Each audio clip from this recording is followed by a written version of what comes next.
बिस्मिल्लाहिर्रहमानिर्रहीम। अस्सलाम वालेकुम। पिछली नशिस्त में हमारी गुफ्तगू मजहबी तजर्बात की फ़लसफ़ियाना आजमाइश पर हुई थी। आज हम इसी सिलसिले को आगे बढ़ा रहे हैं। आज हम अल्लामा डॉक्टर मोहम्मद इकबाल की शहर आफाक किताब the reconstruction of religious thought in Islam की रोशनी में खुदी, वक्त और तकदीर के इंतहाई गहरे और सच कहूँ तो ज़िंदगी बदल देने वाले तसव्वुरात पर बात करेंगे। अल्लामा हमें वजूद के इन बुनियादी सवालात पर एक बिल्कुल नए और इनकलाबी ज़ाविये से सोचने की दावत देते हैं। तो आज का हमारा फ़िक्री सफ़र कुछ इस तरह से आगे बढ़ेगा। हम अपनी बातनी ज़िंदगी के मुसलसल बहाव से शुरू करेंगे, फिर खुदी के दो हैरत अंगीज़ रुखों को समझेंगे, उसके बाद वक्त के दो बिल्कुल मुख्तलिफ तजर्बात यानी सिलसिला ज़मानी और ज़माने महज का फ़र्क जानेंगे और देखेंगे कि कुरान इस बारे में क्या रहनुमाई फराहम करता है। और फिर हम तकदीर के रिवायती तस्वुर को चैलेंज करते हुए इसे एक तख्लीकी इम्कान के तौर पर देखेंगे और आखिर में हकीकी वक्त की आज़ादी पर बात करते हुए इस गुफ्तगू को समेटेंगे। तो आइए पहले नुक्ते से आगाज़ करते हैं। हमारी बातनी ज़िंदगी का बहाव जो एक दायमी, एक मुसलसल हरकत है। अल्लामा इकबाल अपनी बहस का आगाज़ एक बहुत ही ज़ाती और आलमगीर तजुर्बे से करते हैं। वो कहते हैं, मेरी बातनी ज़िंदगी में कोई चीज़ साकिन नहीं, सब कुछ मुसलसल हरकत में है। कैफियत का एक ना रुकने वाला सैलाब, एक दायमी बहाव जिसमें कोई ठहराव या आराम की जगह नहीं। ये एक ऐसा तजुर्बा है जिससे हम सब वाकिफ़ हैं, है ना? कभी महसूस किया है कि हमारे अंदर ख्यालात, एहसासात और यादों का एक दरिया है जो कभी नहीं रुकता? बस यही वो नुक्ता है जहां से इकबाल अपनी बात शुरू करते हैं। अच्छा, तो इस अंदरूनी बहाव की हकीकत को समझने के लिए इकबाल खुदी यानी सेल्फ के दो अलग अलग पहलू मुतारफ करवाते हैं। एक है वजदानी खुदी और दूसरी अमली खुदी। आइए देखते हैं कि ये क्या है। ये मुवाजना बहुत दिलचस्प है। देखिए, एक तरफ है अमली खुदी यानी एफिशिएंट सेल्फ। ये हमारी वो ज़ात है जो बाहर की दुनिया से, चीज़ों से, लेन देन से मामला करती है। ये बहुत प्रैक्टिकल है और गोया अपने आप से बाहर जीती है। ये ज़िंदगी को गिनती में आने वाले लम्हात यानी 1, 2, 3 की एक सीरीज़ के तौर पर देखती है। इसके बिल्कुल बरक्स हमारी वजदानी खुदी यानी अप्रिशिएटिव सेल्फ है। ये हमारी गहरी बातनी ज़ात है। ये तजर्बे के अंदरूनी मरकज़ में गोता लगाती है, जहाँ वक्त के टुकड़े नहीं होते बल्कि तमाम कैफियत एक दूसरे में पिघल कर एक वाहिद मुत्तहिदा कुल बन जाती हैं।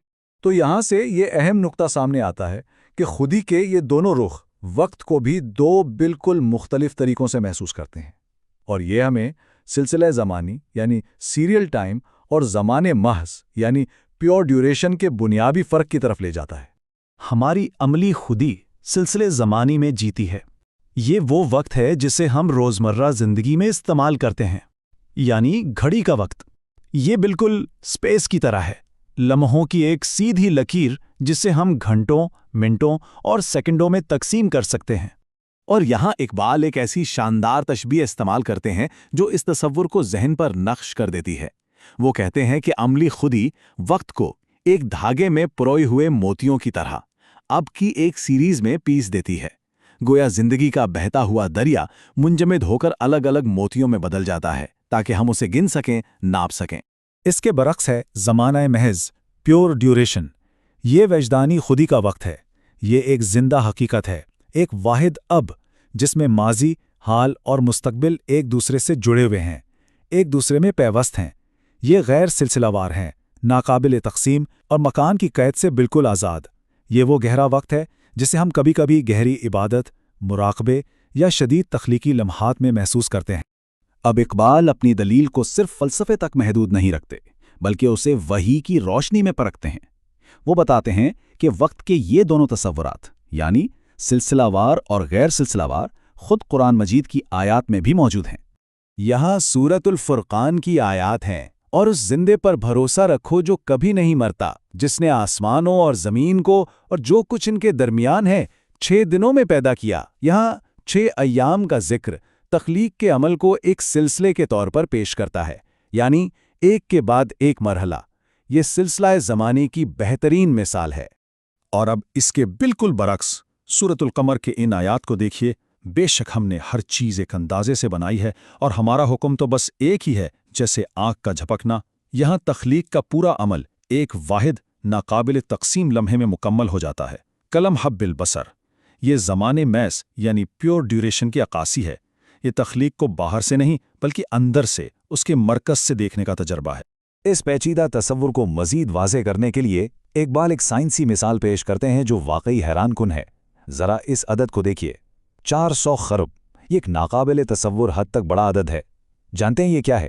یہ سرخ رنگ کی روشنی کی لہروں کی فی سیکنڈ تعداد ہے۔